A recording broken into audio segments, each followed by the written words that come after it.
Today we're going to be replacing this broken wall socket, and we had the kettle plugged in here originally and we've had a bit of trouble of late. This side switches off just fine and this side doesn't want to work, and we get an intermittent electrical connection coming out of that wall socket. So I've got a little test lamp here which we can use to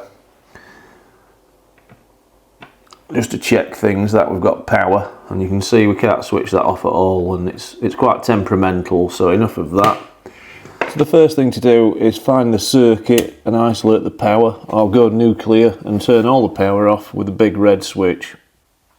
The light's no longer on there, so we'll remove that out of the way. It's a handy little clip-on lamp. And I'll take a screwdriver and we'll just unscrew the socket here. Now, one thing what can happen if you've painted around the socket, when you remove it, it can kind of lift the paint. So with the power off, what I'd do is I'd just get a knife and just gently score, ever so gently, just round the corner. It'll just prevent the paint from being pulled off. And we'll unscrew the wall socket. So in here we've got the neutral, the live and the earth, as denoted by the colours. Yellow and green, that's the earth, brown, that's the live, and neutral, that's the blue. Now it could be red for live and black for earth. It just depends how old your wiring is. This is quite new wiring, so it's in the current colours. And this is our replacement 2-gang faceplate. And there's a couple of things to do before we start screwing things in. We've got to remove the screws here, and there are a couple of little screw caps there to remove. So I'll just take a screwdriver and remove those. Get those out of the way. And the little protective caps, I'll put them in at the end. Now you may in fact actually have a couple of cables going in and out, as this socket's the end of the line, so that's why there's only one. There could be another socket piggybacked onto it. And also you may have in here, there is an earth cable there.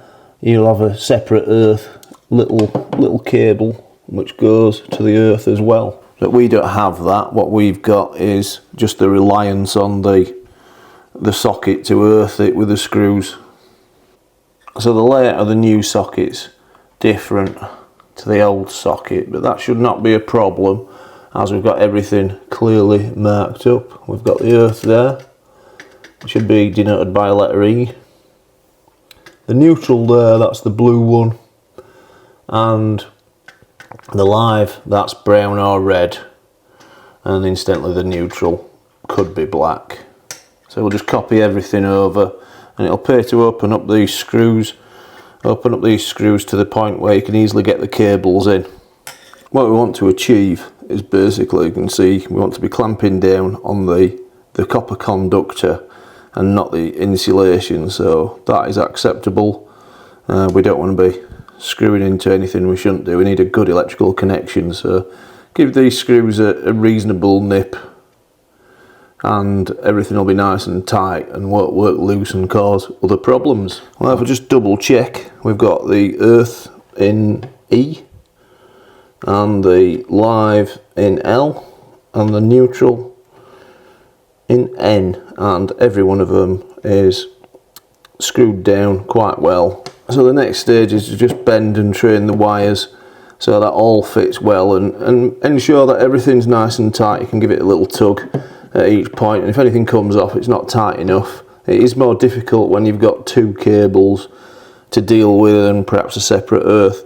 And what we want to be really careful of avoiding is, as the screws go into the backing box there, we don't want to be accidentally brushing up against a live or a neutral cable or even an earth. We want to keep everything all nice and out of the way. This fixing here to the left of the box is fixed, and this one will move. It should move up and down, and that's for marginal adjustment to the faceplate.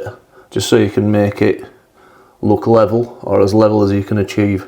Well, we'll just tighten this up nice and evenly so we avoid putting the faceplate under any undue strain. And we're looking something like there, and we'll just position it exactly how we want it and then give it its final bit of tension. In theory this should be an invisible repair, or as close as we can achieve. So I'm tightening up the fixed side first, and we can just move that up and down as we see fit before nipping it up in its final resting position. We can actually put the screw covers in here for decoration. It's quite rare you actually ever see any sockets with the screw covers in, but I quite like to do it, and then I'll know I've replaced that one at any stage in the future. So we'll turn the power back on, and if this doesn't go up in its full resting position, there is a problem with your work. There's something shorting out or not right. And there we have it, that's one faceplate replaced. And we'll just double check everything is good with this socket. The plug's a bit stiff there, it must be the newness. Many thanks for watching, and why not subscribe to learn of more low-cost repair solutions, as this faceplate came at £1.49 from Screwfix.